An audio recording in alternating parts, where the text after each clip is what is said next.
বন্ধুরা, আমি এখন একটি বিশেষ বিষয়ের উপর আপনাদের অবগত করানোর জন্য একটি কন্টেন্ট করছি।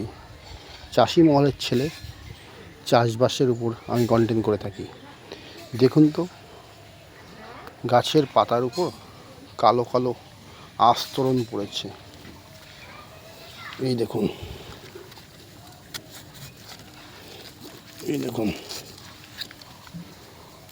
এটি কেউ পেন্ট করেনি বা রং করেনি, এটি হয়েছে। এই দেখুন, আমের মুকুল তো বেরিয়েছিল প্রচুর, আপনার দেখিয়েছি, কিন্তু মুকুল তো একটাও সতেজ নেই। ইভেন ডাটাটার রসও চুষে নিয়েছে এক ধরনের অজানা রোগ। এই অজানা রোগ বিগত কয়েক বছর ধরে চাষিদের প্রচুর অত্যাচার করে চলেছে, ক্ষতি করে চলেছে। এটি একটি সাদা মাছি, যারা বিভিন্ন গাছে বসবাস করছে এবং গাছের মাঝির অংশ, পাতার রস, মুকুলের রস, ফলের রস চুষে খেয়ে নিচ্ছে।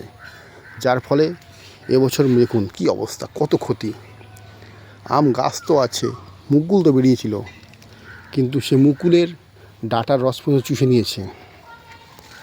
দেখাই আপনাদের সাদা মাছিগুলো, দেখুন দেখুন দেখুন দেখুন অবস্থা, এইভাবে চুষে নিচ্ছে। দেখুন দেখুন, এই যে ডাটার উপর বসে আছে। এগুলোকে মানুষ বুঝতে বেশ কিছু সময় লেগেছে, কারণ এটি ইন্ডিয়ান রোগ নয়, আউটসাইড থেকে এসে ভারতের চাষিদের চাষমহলে ঢুকে ক্ষতি করে চলেছে। তো এবছরে আমার এই গাছটিতে যে আম মুকুল বেরিয়েছিল, পুরো সে মুকুলের ডটা পর্যন্ত চুষে নিয়েছে। একটি আমের গুটি পর্যন্ত দাঁড়ায়নি, এখানে নেই, নাথিং।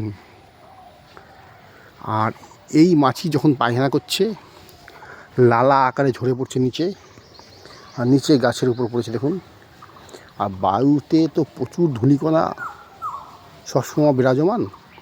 তো ওই ধূলিকণা যখন ওই আঠা লাভার উপর পড়ছে, পড়ে পাতার উপর একটা আস্তরণ সৃষ্টি হয়ে গেছে। যে আস্তরণের ফলে এই গাছের সালোক সংশ্লেষণে প্রবলেম হচ্ছে। এই দেখুন, এটা বাইন্ডিং করেছিলাম, মারা গেছে। অথচ এইগুলো বাইন্ডিং করেছি দেখুন, সতেজ গাছে রূপান্তরিত হয়েছে।